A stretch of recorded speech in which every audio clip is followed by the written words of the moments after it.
not filmed a video in about a year.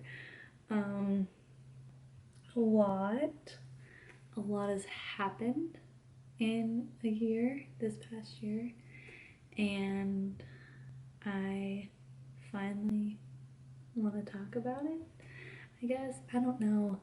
I just want to put this disclaimer. I mean, obviously you can tell from the title that I'm going to be talking about losing a parent. I'm going to be talking about my dad. But yeah, so just this disclaimer at the beginning. I'm not doing this for pity or anything at all. I don't even know if you guys would think that I'm doing that, but I just want to say that I'm not. I just haven't fully processed what happened. I a lot happened. I went through a lot, and even after his death, I never really talked to anyone about really what I was feeling, really what I was going through, and so I kind of just want to just do this to talk about it, if that makes sense. I just want to talk about what I'm feeling, what I'm going through, what I went through, and if it helps anyone, then cool.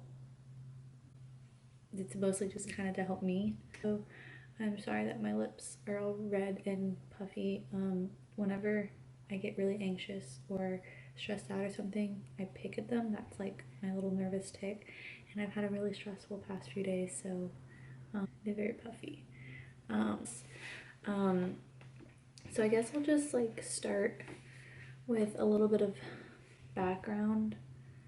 So my parents divorced when I was 2 years old, and my dad had never been a huge part in my life. I didn't have a bad relationship with him at all. I never was angry towards him, never had any animosity towards him at all. It's just I didn't spend that much time with him. So then where it kind of all started, at least for me, was in November 2018. I went and got lunch with my dad, and this was the first time I had seen him in about 4 months.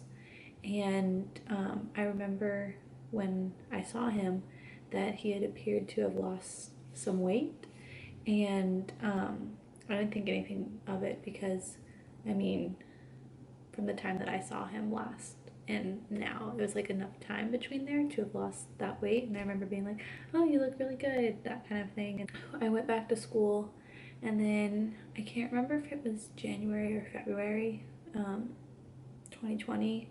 If it was February, it was really early February, but I got a call from my mom saying that my dad was in the hospital. He had had surgery, and they found stage 4 terminal colon cancer, and he had been in the hospital for 8 days before he reached out and called someone. So I didn't really know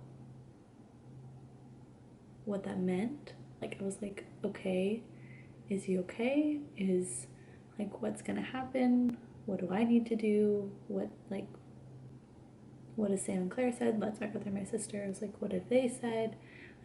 What's going on? And because I thought that I was going to have to drop out for the semester and come home and take care of him. My brother had just started medical school in Alabama. I was in North Carolina, and my sister, who was in Texas, which is where my dad is, she not the most reliable person, and so I thought it was going to be me that was going to have to come home and take care of him. But he said no. He's like, I don't need the help, I'm fine. Talked to him. He was like, this is what happened. I had surgery. I'm gonna start chemo soon. I'm gonna get an oncologist, and we're just gonna go from there. And I was like, okay, it's fine.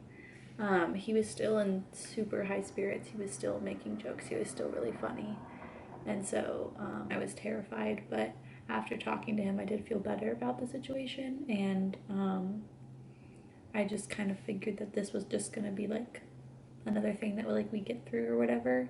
Um, and then later when I was talking to my mom, um, and we were talking about what had happened actually. And so what had happened with my dad was that his colon actually ruptured and he became septic, which caused him to collapse. And he went to the hospital, and because he was septic, he had emergency surgery. Um, and that's when they found the cancer. And the doctor had told him that if he hadn't have come in when he did, he would have been dead the next day. So that was a lot for me to process, because I didn't realize it was that serious, that he was literally on the brink of death and he didn't die. And I'm so thankful that he didn't, because I'm really glad that I got the call of your dad's been in the hospital and he has stage 4 cancer rather than your dad is dead. And me not knowing at all why. So that was the first incident. And also what I talked about, him losing weight, and he had lost all that weight when I saw him in about 2 weeks. Not in the 4 months that I had seen him, it had been about 2 weeks that he had lost all that weight, and I had no idea. And so yeah, so the situation was a little bit more serious than I thought it was. I went home about 2 weeks later just for like a little bit of a visit, just to see him. And he was so skinny, and he didn't really even look like my dad anymore.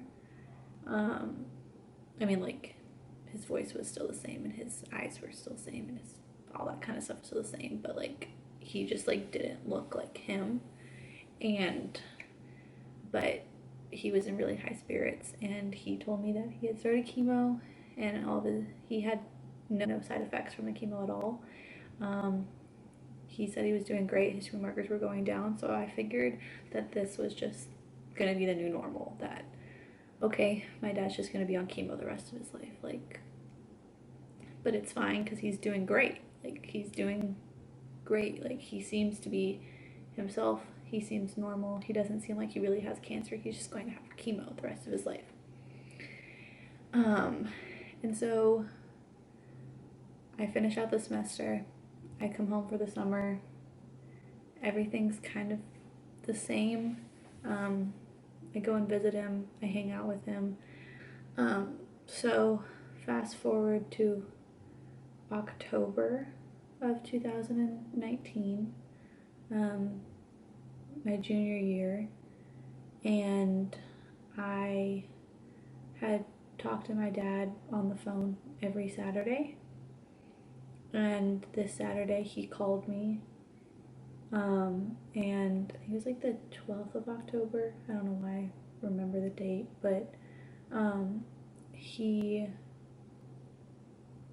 told me about how he was starting to have symptoms from the chemo, and they were getting really bad. The chemo wasn't even working anymore. His tumor markers were going back up. He was losing more weight, and he was pretty miserable on the chemo, and so he wanted to stop. And him explaining it to me made sense to me. I was like, I don't want you to do anything that is making you in more pain and uncomfortable. And so he told me that he was going to stop chemo. And so I was like, okay, makes sense, sounds good. I don't know why I didn't realize the severity of the situation, because then afterwards when I told my mom, she was like, well, that's a big deal. It, like, and then I realized that, like, it significantly cut his lifespan down. Like, before it was 5 years, and now it's like a few months. And so after figuring that out, I fell into a depression. I didn't want to get out of bed. I didn't want to do anything. I wasn't hungry. I wasn't eating. I didn't change my clothes. I was really, really sad. Every time I thought about him, I would just cry. It was really, really draining on me and really hard for me because I didn't have any answers, and I'm one of those type of people where I have to know what's going on at all times, and I just didn't know. I didn't have a grasp on the situation, and I needed to let go of it, but I couldn't. And so I decided that I needed help from someone other than my friends. I really wanted someone that I could talk to that was going through what I was, or that had understood what I was going through. Because, I mean, there's not many 21-year-olds that are losing a parent. And so I tried to find support groups, I tried to find help, and it was really, really, really hard. And it wasn't until December that I finally found something that worked. Couldn't find any support groups in my area. Counseling center at my school kind of sucked. Every time I went back there, I saw a new person, which just made it really difficult because I kept having to tell the story over and over and over again, and I didn't feel like I was making any progress. And so I finally went to the hospice in my town and met with a grief counselor who was amazing, and was able to talk with her about what I was feeling and the anxiety that I was feeling around it, because I did not have control of the situation. And she helped me kind of accept that I would never have control over it, and helped me process my anticipatory grief and all that, because I was really, really scared for what was going to happen when it actually did happen. And so yeah, so she was great. And I was really nervous because I was supposed to go to London that spring, and I didn't know if I was still going to be able to because I didn't know if he was going to die before I got back.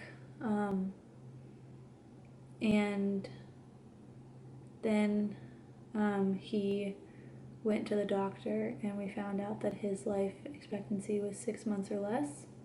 So it was kind of true that he was going to die when I was in London. And that freaked me out. I didn't want to go to London. But he told me that I had to, that he didn't want me to stay. He wanted me to go. And so I did. When I was home for Christmas break, I saw him as much as I could. And then, and he got really bad. He started losing a lot more weight. He started home hospice. He was in a hospital bed in his home. My uncle, his brother, came down to take care of him, and it was a Wednesday before I left for London. I went over to his house, and I knew that was going to be the last time I ever saw my dad.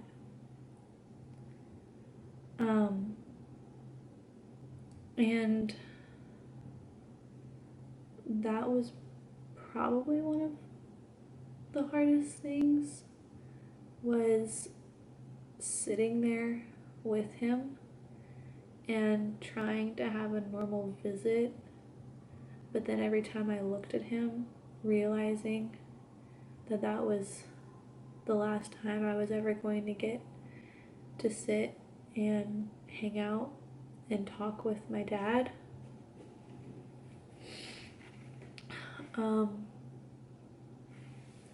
And I mean, what do you say, like, during that? Like,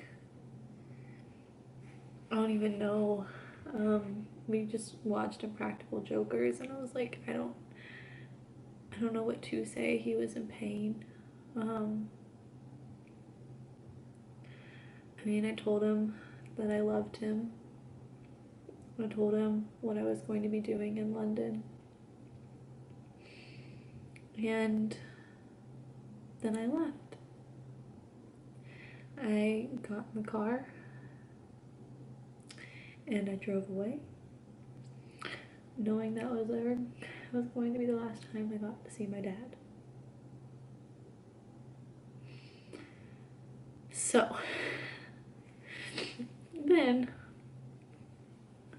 the next day I got on a plane and I flew to London, and it was great. I loved London. I still love London. But about a week into my stay there, my uncle had texted me, said, "Your dad's not doing well, and we're going to the emergency room." And I was like, okay. He had gone to the emergency room a few times in the past few weeks because he had kidney problems, and I just thought that was another one of these problems. I was like, whenever you find out anything, just let me know. And then hours went by and I hadn't heard from him, and I texted my mom and I said, if you hear anything, please let me know. But hours went by and I didn't hear from her, and she called me and she said, your dad's cancer has spread to his brain. He's unconscious and he's probably not going to make it till the end of the week. And I had no idea what to do. I was in a different country. I was in London. He was in Texas. I had no idea what to do. I didn't know if I was going to come home. But I talked to my brother, and he was going home. He was looking at flights. He was finding a flight home. And so I kind of reached out to people, asking them for help trying to get home, and everyone was so incredibly nice. So nice. I'm still in shock by how generous people were, and I was able to buy my flight home from London and my brother's flight home. And so I got on a plane the next day and I went back home to Texas. And when I walked into the hospice room and saw him,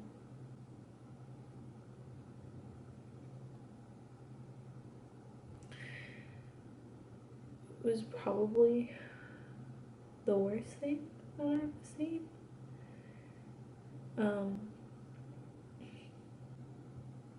Didn't look like my dad at all. He was so skinny. For reference, I'm 5'2" and about 120 pounds. My dad is 6'2" and weighed less than me. So yeah, he was practically nothing. And if you don't know, whenever the cancer travels to the brain, it makes the jaw clench, and his like mouth open, and he was breathing, and his head was back, and he was breathing really hard and really like shallow, and like he was gasping for air. And um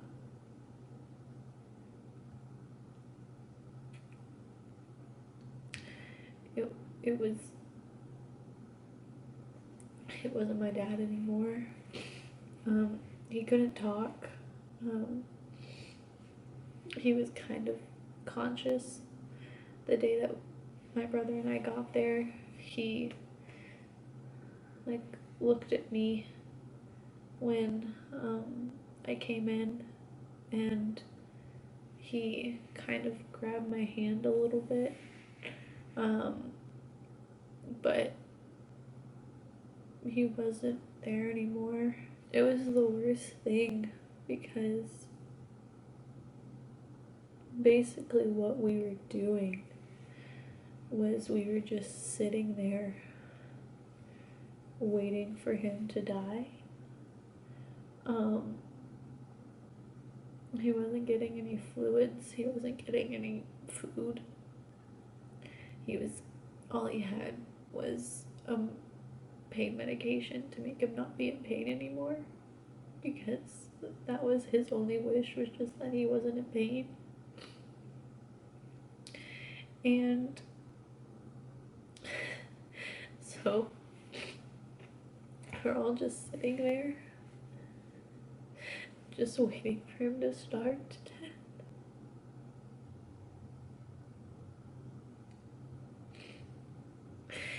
And each day that went by, it just got more painful because,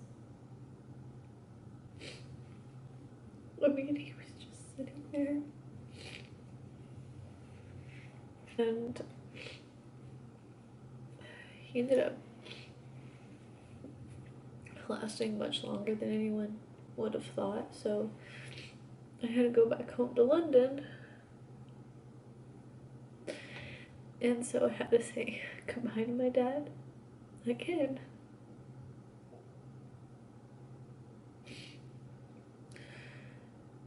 And so, yeah, I got on another plane and went and went back to London, and kind of just focused on London. I didn't want to really think about my dad. And then about a week later, I got a call from my mom saying that he was gone.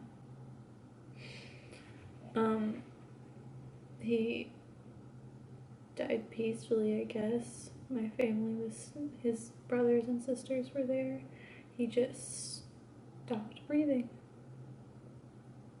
And he was gone. And in the moment, I didn't feel anything. I felt kind of numb to the situation.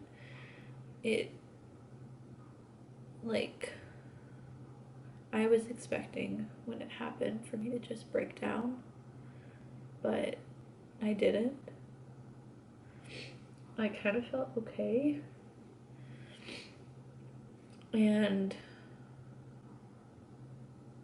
I don't know, I didn't feel anything about it. And I just didn't really acknowledge it.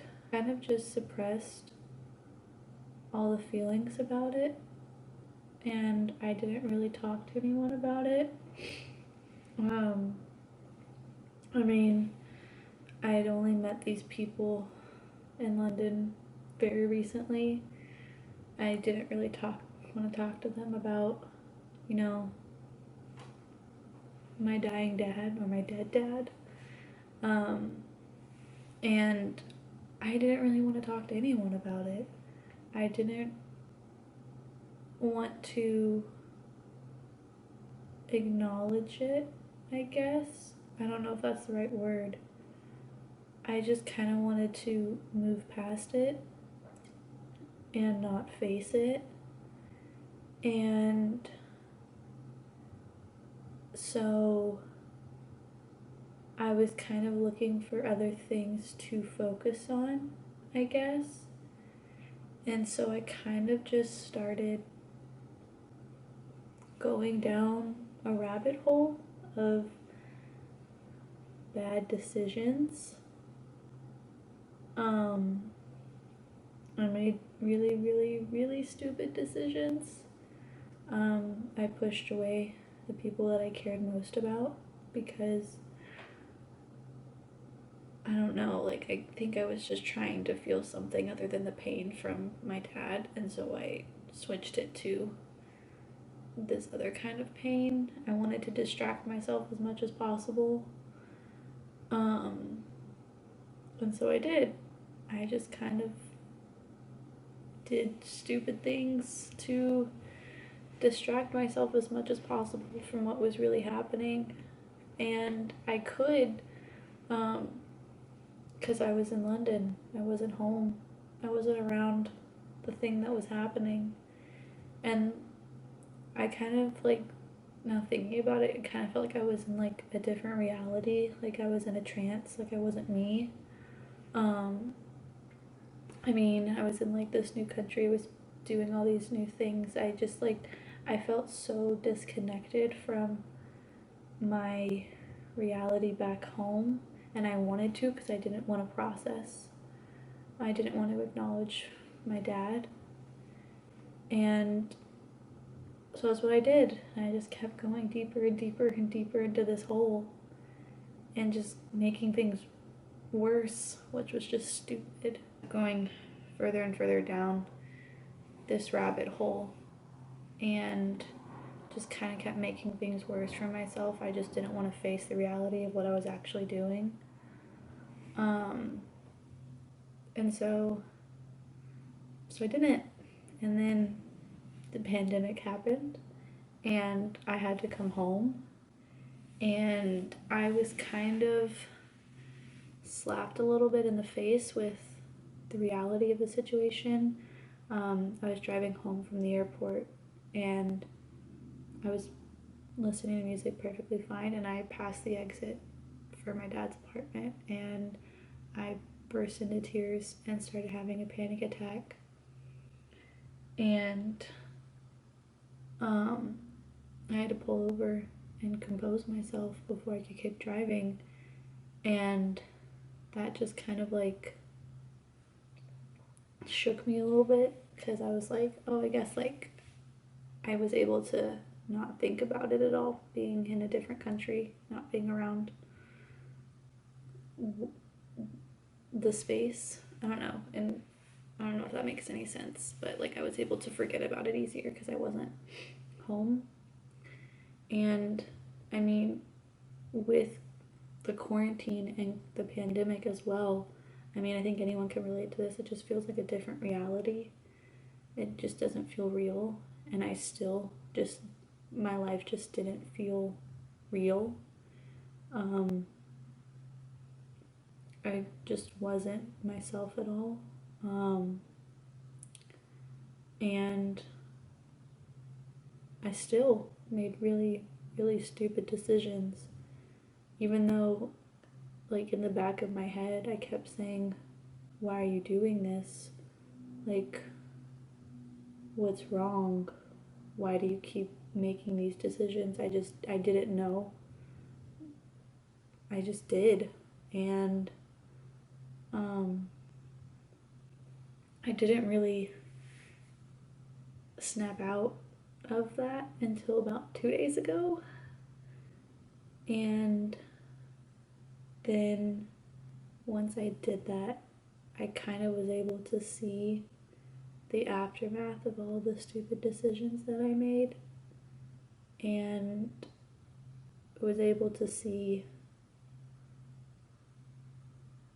how badly I had messed up a lot of the things in my life. And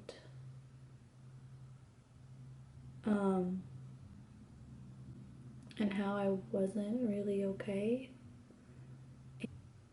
Realizing that just hurt a lot, and it was awful. It's awful seeing the mistakes that you made and the people that you hurt in the process. So yeah, I was able to see how not fully processing my dad's death affected so many other things in my life, so many good things in my life.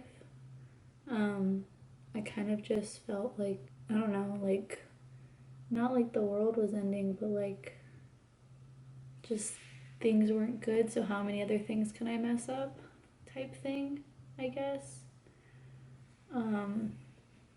And so yeah, so now there are a lot of things messed up in my life.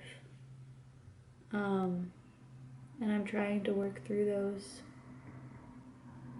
And I'm trying to make them better, trying to put the pieces back together. And it just sucks. It's just really hard. I mean, losing a father, losing a parent is probably and is going to be one of the hardest things I've ever had to deal with in my entire life. And I don't think I'm ever going to fully get over it. I don't think anyone ever does. But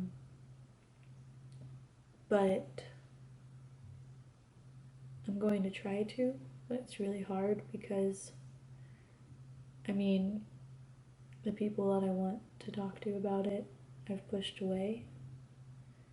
Because I refused to talk about it and what was really going on with me when it was happening. I'm just trying to get through it day by day. I've kind of snapped back into me. I kind of feel like me again. And even though the world that I've created around me, the mess that I've created around me when I wasn't me, sucks, I kind of have to just process that and work through that as I can. So yeah, I mean, that's pretty much it. There really wasn't a point to this video. I just kind of just wanted to talk about things and what I was feeling. And this is what I'm feeling. I feel like crap. I'm extremely sad. I'm lonely. I wasn't okay for a really long time. This was the first time I've showered in 5 days. The first time I've changed my clothes in 5 days. But I'm just trying to mend the relationships that I broke. And I'm trying to honor and accept the fact that my dad is gone. And try to see the light at the end of my tunnel. And that's it, I guess. Just, if you're going through something this similar or something similar to this, don't push away the people that you care about. Reach out to people. And okay, I guess that's it. Bye.